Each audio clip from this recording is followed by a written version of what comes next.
one man was telling me, just hold on, he's not gonna disappoint you. Another man was like, just be on guard. If he won't disappoint you, why is his number was going off? Didn't he come to? So I didn't see much that day apart from that morning.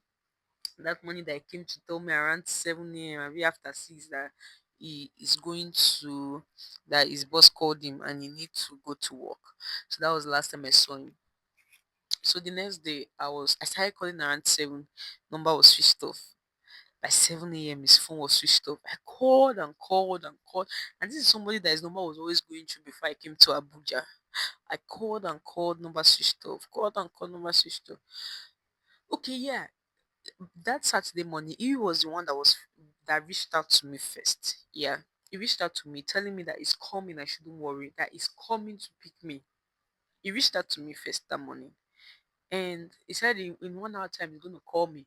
So by 8, I was waiting and waiting and waiting. 8, 9, I didn't hear from him. His number was not switched off. I called and called and called. Number was switched off. Called and called and called.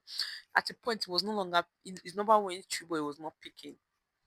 That was like 8, 9, 10. It was not picking. I called and called. It was not picking. My mom was already worried. Tried to reach out. I was like, sir, why are you doing like this now? My daughter has been in Abuja for the past 2 days, and he has been spending money on hotels. She's been the one paying. If you know you didn't provide a place, just let us know so we can know what to do. This is our first time being in Abuja now. You know mothers now, they always want to. So that was it too. I was really worried. By 10, his number was not going through. Yeah. His number was not going through. It was not picking. And even if it went through, it was not picking. I had to use I had to use my other line which he doesn't have to call him. And guess what? When I called, he didn't pick. He called back. That other line he was not having. He reached out to me. That was around like 11. And he was like, "Who is this?" Introduced myself, sir. It's Mr. So daughter. I've been calling you with my other line, but seems you've not been with your phone. He immediately heard my voice. This man answered the call. Immediately he heard my voice. He ended the call. And it dawned on me that I don't know if to say I was scammed. I don't know. Yeah, not scammed. I can't say I was scammed because I owe him nothing. I owe him nothing, and I had no plan B. I remember I was standing by the road, a tiny road like that. Then in Yanya, I looked up, looked grand, like, what do I do? What do I do? I had to call my fiance and tell him this is the situation. Oh. The man has not been picking my call. I called him on several occasions, he has not been picking. I had to call him with my holder glow line, and he picked. And when he knew that I was the one that was talking to him, he handed the call and switched off his phone. And even when he went through, he never picked again, and he never bothered to call me back. Hotel, time is going. I had to quickly talk to the receptionist that, please, I have to. Yeah, yeah.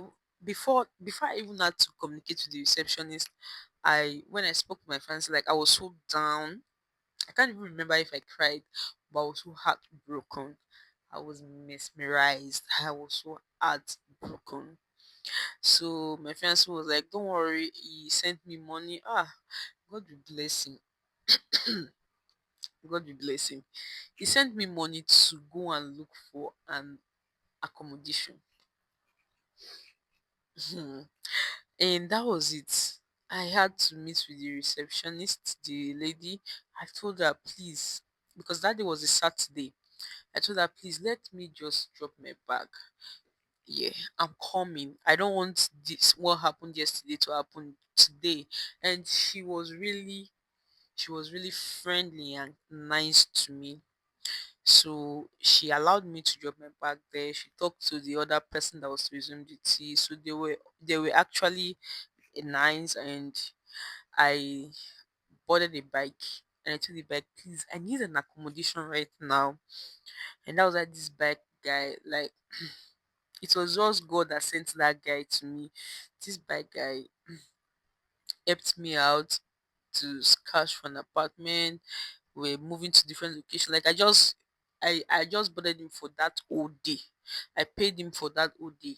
So we were looking for an apartment, went to different location around the court houses. I told him this is what I came to do here. I got this disappointment and I really don't know if the man is going to call me back, but let me just look for a place to stay because he's no longer picking my calls. So that was how we met. It took me to one agent. After we've scouted around, we didn't see. It now took me to like a place that is a little bit far, and then he he introduced an agent to me. We called the agent. Luckily for me, there's a free self-contained. So that was how I was waiting and waiting. I called and called and called and called. The man never called back, never picked my calls, even switched off his phone. That was how I paid for the house, and I just had my mind removed. Like, okay, my transaction with this my dad friend has ended. I told my dad this was happening. My dad was like, "Why is it? What happened? Why did he behave like that?" My dad even called him. He didn't pick my dad call. My mom called.